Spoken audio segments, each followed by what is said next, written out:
चुनावी महासमर का शुभारंभ हो चुका है और नेताओं के रंग निराले दिखने लगे हैं। पहली तस्वीर नागपुर से बीजेपी उम्मीदवार नितिन गडकरी की निकलकर सामने आई है, जो गर्मी से बचने के लिए अपना चुनाव प्रचार एक ऐसे रथ में कर रहे हैं जिस रथ में स्प्रिंकलर लगे हैं।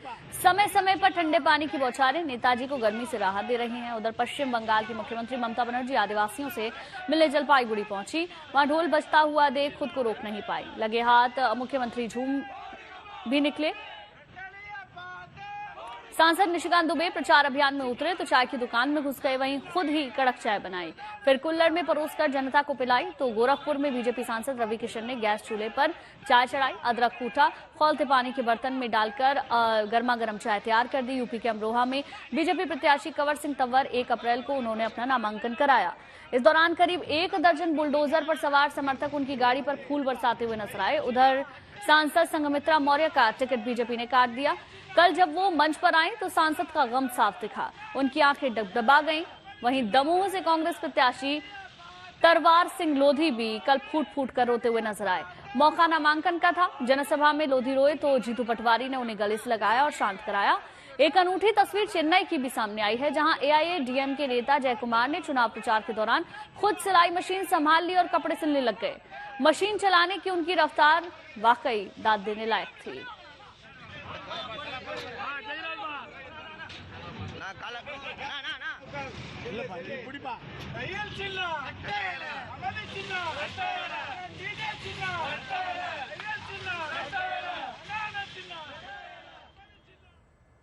वहीं मेरठ की गलियों में मंगलवार को टीवी के श्री राम का रोड शो देखने के लिए जनता का सैलाब उमड़ पड़ा। मेरठ से उम्मीदवार अरुण गोविल ने पर्चा भरा और ये उम्मीद जताई कि अब मेरठ का उज्जवल भविष्य श्री राम के हाथों में है।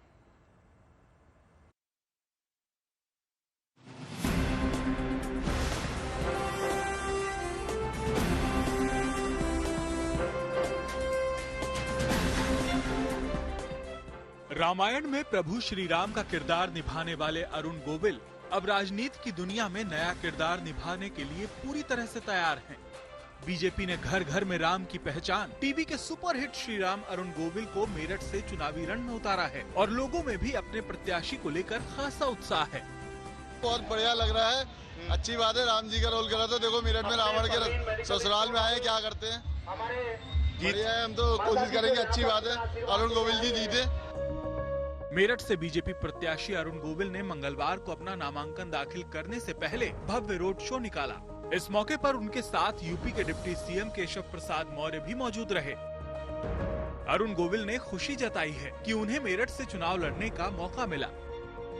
जनसंपर्क में जितना भी मैंने देखा, मुझे पूरा उम्मीद है कि जितना प्यार और जितना सम्मान मुझे आज तक मिलता रहा है, यहाँ इलेक्शन की बात सुनकर मेरठ में वो पहले से भी ज्यादा मिल रहा है।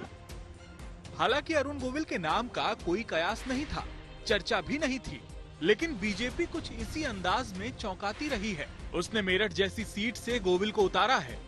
जाटलैंड मेरठ की ये सीट किसी लिहाज से ऐसी नहीं थी, ऐसा कोई समीकरण नहीं था जो गोविल को सपोर्ट करे, लेकिन बीजेपी ने जोखिम लिया है, शायद राम की उनकी भूमिका के भरोसे।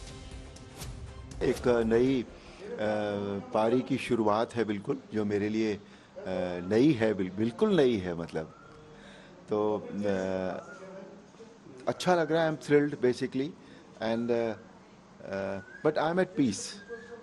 मुझे कोई इसमें प्रॉब्लम नहीं दिखाई दे रही है कहीं भी। सो आई एम एट पीस। मैं जो भी कर रहा हूँ वो, और शायद शांति जो है वो मेरा स्वभाव है भी, और ज्यादा अब बन गया है। गोविल भी अपनी राम की भूमिका से अभिभूत हैं।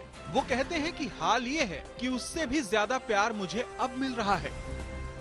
जितने भी लोगों के बीच में मैं गया हूँ, मुझे लगता है उससे भी ज्यादा प्यार ये अब मिल रहा है। जो जय मुझे देखते ही चारों तरफ बस सिर्फ जय श्री राम ही होता है। हर व्यक्ति नहीं कहना चाहिए, लेकिन पांव छूना चाहता है हर व्यक्ति। मतलब लोग साष्टांग दंडवत भी कर रहे हैं।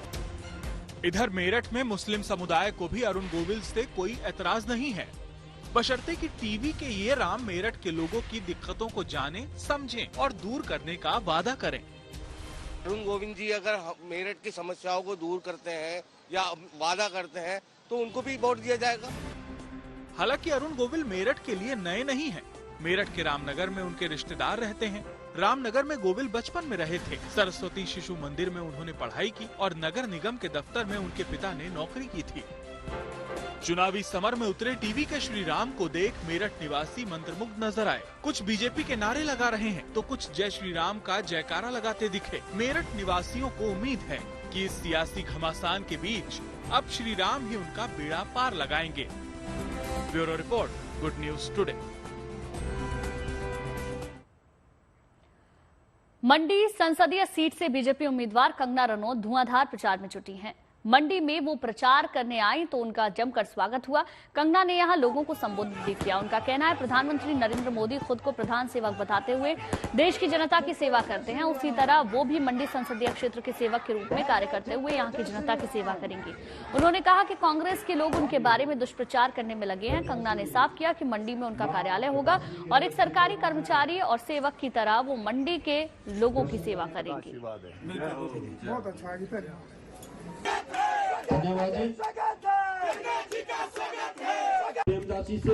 मैंने आज तक जो काम ठाना है वो मैंने पूरी मेहनत से किया है और आपकी सेवा में मैं कोई कमी नहीं छोड़ूंगी।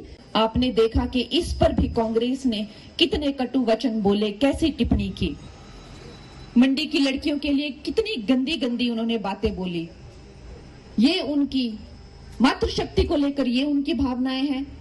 जिस मातृशक्ति की कोख से हम जन्म लेते हैं दोस्तों, माताओं का दूध पीकर हम बड़े होते हैं और जब हम मरते हैं तो हमारी राख भी ये पृथ्वी देवी में जाकर लीन होती है और उस राख को गंगा देवी जो है वो स्वीकार करती है अंत में। ऐसी मातृशक्ति के बारे में उन्होंने कहा कि मंडी की बेटियों के क्या भाव चल रहे हैं। इस तरह की सोच रखते हैं आप, उनकी सोच को सोचिए। जो लोग हमारी सम्मान नहीं कर सकते, जो लोग हमारा आदर नहीं कर सकते, क्या वो लोग हमारा कल्याण कर सकते हैं? आप खुद सोचिए, वो लोग हमारा कल्याण नहीं कर सकते। इसीलिए कांग्रेस ने इस देश को जो है, इस देश का पूरा कबाड़ा करता रहा था। तो तुहा जो भी पता कितना खर कबाड़ा करता था इस देश का है कि क्या देश री क्या स्थिति हुई गई थी, देश री भी कने गरीबा री भी क्या स्थिति हुई गई थी।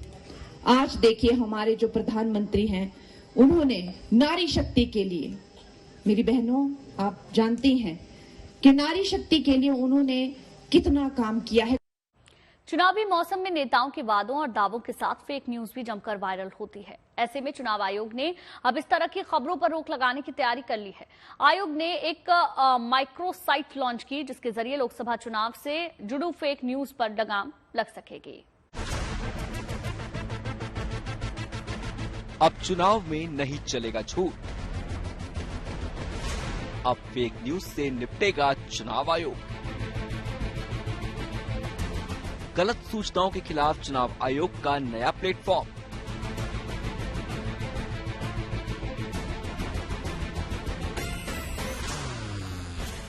लोकसभा चुनाव 2024 का ब्यूगल बज चुका है। हर तरफ चुनावी सरगर्मियों का दौर है। तमाम नेता और पार्टियां जीत और हार के दावे और चुनावी वादे कर रही हैं। लेकिन सोशल मीडिया के इस दौर में जहां सब कुछ एक क्लिक भर दूर है, वहां गलत और फेक न्यूज भी तेजी से वायरल हो जाती है। लेकिन अब चुनाव आयोग ने लोकसभा चुनाव से जुड़ी किसी भी तरह की फेक न्यूज से निपटने के लिए कमर कस ली है। चुनाव आयोग ने एक नया ऑनलाइन प्लेटफॉर्म लॉन्च किया है जिसका नाम है मिथ वर्सेस रियलिटी रजिस्टर। इस ऑनलाइन प्लेटफॉर्म का इस्तेमाल फैक्ट चेक करने में किया जाएगा, गलत जानकारी के प्रसार को रोकने में प्रयोग होगा। एक्चुअली चुनावों में जैसे पहले भी एक बार चर्चा हुई थी कि बहुत सारे झूठ जो हैं वो सोशल मीडिया पे चलते रहते हैं, तो कमीशन ने एक ये मिथ वर्सेस रियलिटी करके एक साइट बनाई है जो कि हमारी वेबसाइट पे रहेगी। हमारी जो भी eci.gov.in है और जो elections24.gov.in उस पर भी रहेगी। चुनाव आयोग का दावा है कि इससे लोकसभा चुनाव के दौरान फर्जी खबरों के प्रसारण को रोकने में मदद मिलेगी। इस रजिस्टर को लगातार अपडेट किया जाएगा जिसमें पड़ताल की गई झूठी जानकारियां और नए फैक्ट भी मौजूद होंगे। आयोग के मुताबिक मिथ वर्सेस रियलिटी रजिस्टर में इलेक्टोरल रोल, वोटर सर्विस, चुनाव संचालन और दूसरी चीजों के बारे में फेक न्यूज को शामिल किया गया है। कोई चीज जो सत्य नहीं है वो सोशल मीडिया पे आएगी, वैसे वैसे हम उसको उठा के इस पे डालेंगे और उसका सत्य जवाब, जो फैक्ट है, जो रियलिटी है, वो इस पे देते रहेंगे। दुनिया भर के कई देशों में गलत जानकारी और फर्जी खबरों का फैलना बढ़ती चिंता का विषय है। इसी को देखते हुए इस रजिस्टर की शुरुआत हुई है ताकि वोटर्स को चुनावी प्रक्रिया के दौरान सटीक और प्रमाणित जानकारी मिल सके। Bureau report, good news today. Gorakhpur से दोबारा बीजेपी का टिकट मिल जाने के बाद रविकिशन चाय की दुकान पर अदरक कूट रहे हैं, जबकि स्वामी प्रसाद मौर्य की बेटी संघमित्रा मौर्य के आंसू थमने का नाम नहीं ले रहे, क्योंकि रविकिशन को दोबारा गोरखपुर से टिकट मिल गया। लेकिन संघमित्रा मौर्य को अपने पिता के गुनाह बेइज्जत की सजा मिल गई। बीजेपी ने बदायूं से उनका टिकट काट दिया। अब बेटी रोए नहीं तो आखिर क्या करे।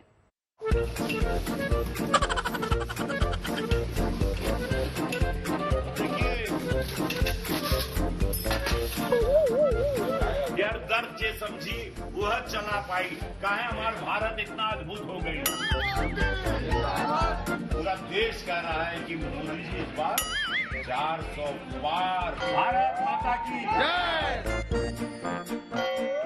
चुनाव प्रचार के कई रंग देखे होंगे आपने, लेकिन अदरक की कायदे से कुटाई वाला चुनाव प्रचार नहीं देखा होगा।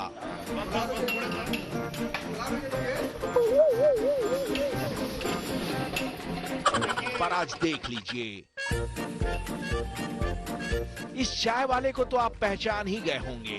कंधे पर गमछा डालकर देसी अंदाज में चाय बनाने वाले ये जनाब हैं रविकिशन। आप तो जानते ही हैं, सिल्वर स्क्रीन से लेकर सियासत के मैदान तक में इनका अलग ही जलवा जलाल है। गोरखपुर से बीजेपी के सांसद हैं और एक बार फिर पार्टी नेतृत्व ने इन पर भरोसा जताया है। इसीलिए पार्टी आला कमान के भरोसे पर खरा उतरने के लिए अदरक कूट रहे हैं। आला दर्जे के फनकार हैं रविकिशन, इसीलिए चाय बनाते हुए अपने फन का मुजाहिरा भी कर रहे हैं। सुनिए क्या कह रहे हैं। आज हम चाय बनावत है कारण कि हमारे मोदी जी में 400 पार और पूरा देश कहा था, पूरा देश कह रहा है कि मोदी जी इस बार 400 पार। भारतीय जनता पार्टी, अरे कोई खोना नहीं चाहेगा मोदी जी इस देश में। अब कोई खोना नहीं चाहेगा। सदियों बाद ऐसे निस्वार्थ संत आए हैं धरती पर, जो हमारे माई बहन खातिर, किसान, गरीब गुरबा खातिर, दलित समाज, सबके लिए सोचे। कोई खोना नहीं चाहेगा। भारत माता की जय। भारत माता की जय। पार्वती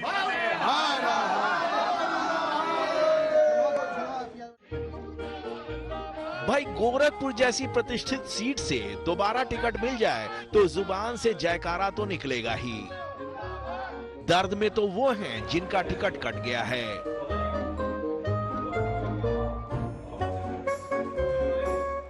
मंच पर दरकिनार बैठकर आंसू बहाने का दर्द आप क्या जानो किशन बाबू, ये तो संघमित्रा मौर्य ही जानती हैं। बदायूं से जिनका टिकट कट गया है। गुनाह बेलज्जत संघमित्रा मौर्य के पूज्य पिताजी स्वामी प्रसाद मौर्य ने किया और खामख्वाह सजा बेटी को मिल गई। इसीलिए बदायूं में बुद्धिजीवियों के सम्मेलन में मंच पर बैठकर आंसू बहा रही हैं। ठीक बगल में माध्यमिक शिक्षा मंत्री गुलाबो देवी बैठी हैं, लेकिन संघमित्रा को ढांढस तक नहीं बधा रही।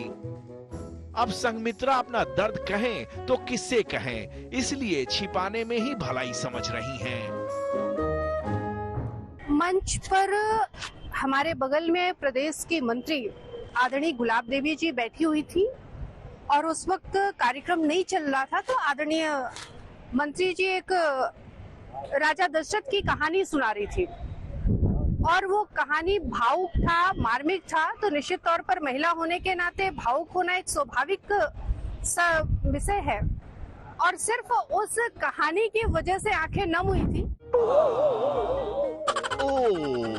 तो असली बात ये है, राजा दशरथ की कहानी सुनकर आप भावुक हो गईं।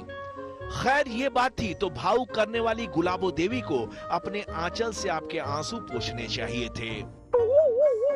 बहरहाल नहीं पोंछा तो नहीं पोंछा। गुलाबो देवी से कौन पूछे कि क्यों नहीं पोंछे आंसू। पूछना ही है तो स्वामी प्रसाद मौर्य से पूछना चाहिए कि जिस रामायण की कहानी को सुनकर आपकी बेटी की आंखें नम हो जाया करती हैं, उस रामायण को आप पानी पी पी कर कोसते क्यों रहते हैं। रामायण को कोसने का देख लिया ना अंजाम। बेटी के अश्क थमने का नाम नहीं ले रहे और आप स्वयं मंत्री थे, अब संतरी भी नहीं रहे। अपने करियर का तो गुड़ गपाड़ा किया ही, बेटी की भी नैया डुबो दी। अरे पिता तो अपने बच्चों का भविष्य संवारने के लिए जाने क्या नहीं करते। आपने तो अपना भविष्य संवारने के चक्कर में हवा का रुख भांपने में भूल की और देखिए उसका नतीजा क्या हुआ। डगरा के बैगन बन गए हैं आप। खैर राजनीति में तो ये सब चलता ही रहता है, लेकिन इसी बीच अपने राघव चड्ढा कहाँ चलते बने हैं। सब ढूंढ रहे हैं लेकिन कोई पता ठिकाना नहीं मिल रहा। इसीलिए आप वाले राघव चड्ढा के सवाल पर कुड़ से जा रहे हैं। अरे भैया जहाँ पे भी है फिलहाल जेल में नहीं है, अब वो जेल में जाएंगे। मैं आपको ये बता रहा हूँ। कई सारी सोशल मीडिया पर अफवाहें, उस पर उड़ाने दो। अफवाहों से क्या होता है? अफवाहों से क्या होता है? क्यों नहीं है? हमारे साथ नहीं है तो हम उनका नाम क्यों लेते हैं? और हमारे साथ नहीं है तभी तो जेल में जा रहे हैं। हमारे साथ हैं तभी तो जेल में जा रहे हैं। हमारे साथ नहीं होते तो अब तक तो दोबारा से भारतीय जनता पार्टी ने उनको कहीं का मुख्यमंत्री उम्मीदवार बना दिया होता। सियासत में कब क्या हो जाए कोई नहीं जानता भारद्वाज जी। हो सकता है आज आप जो तंज कस रहे हैं कल हकीकत के रूप में सामने आ जाए। ऐसा होता आपने भी देखा होगा और पब्लिक तो आप लोगों का सियासी नाटक देखती ही रहती है। अनोखे उम्मीदवार और प्रचार की एक तस्वीर आई है बिहार के समस्तीपुर से, जहां एक फैन अपने पसंदीदा नेता का प्रचार करके बुलेट पर सवार होकर निकली है। बुलेट रानी के नाम से मशहूर ये राइडर तमिलनाडु से दिल्ली तक 21,000 किलोमीटर की बुलेट यात्रा पर निकली है। इस यात्रा को लेकर उनका एक खास मकसद है। दिल्ली के लिए चला ये काफिला फिलहाल बिहार तक पहुंच चुका है। बिहार में बुलेट रानी और उनकी टीम का जबरदस्त स्वागत किया गया।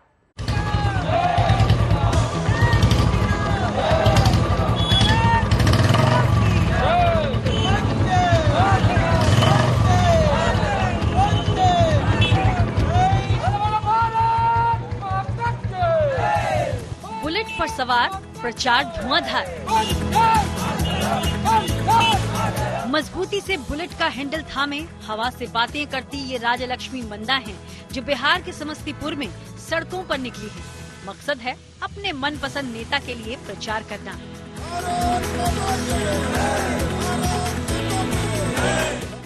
सभी लोग बात करते हैं, भाषण देते हैं। हम सोचे कि ऐसा करने से बेहतर है कि हम कुछ करके दिखाएं अपनी तरफ से, ताकि मैं दूसरों को भी बोलूं कि कुछ करें आप लोग भी। इसलिए मेरी तरफ से मेरा प्रधानमंत्री मोदी जी के लिए और भारत के लिए 21,000 किलोमीटर मैं बाइक चला रही हूं। तमिलनाडु के मदुरई की रहने वाली राजलक्ष्मी मंदा पीएम नरेंद्र मोदी की फैन है और चुनाव से पहले उन्हें सपोर्ट करने के इरादे से देश भर में 21,000 किलोमीटर की बुलेट यात्रा पर निकली हैं। 12 फरवरी को तमिलनाडु से शुरू हुई ये यात्रा 18 अप्रैल को राजधानी दिल्ली में खत्म होगी। बुलेट यात्रा पर निकली राजलक्ष्मी रोजाना लगभग 300 किलोमीटर बुलेट चलाती हैं। इनकी टीम में 21 लोग शामिल हैं जो साथ साथ चलते हैं। राजलक्ष्मी ने तमिलनाडु से दिल्ली तक 21,000 किलोमीटर की यात्रा को 65 दिनों में पूरा करने का लक्ष्य रखा है। इस यात्रा के दौरान अब तक वो देश के कई राज्यों से गुजर चुकी हैं। वो आंध्र प्रदेश, कर्नाटक, तेलंगाना, महाराष्ट्र, गोवा, छत्तीसगढ़, ओडिशा और झारखंड होते हुए यात्रा के 50वें दिन बिहार के समस्तीपुर पहुंची। समस्तीपुर के लोगों ने राजलक्ष्मी का जोरदार स्वागत किया।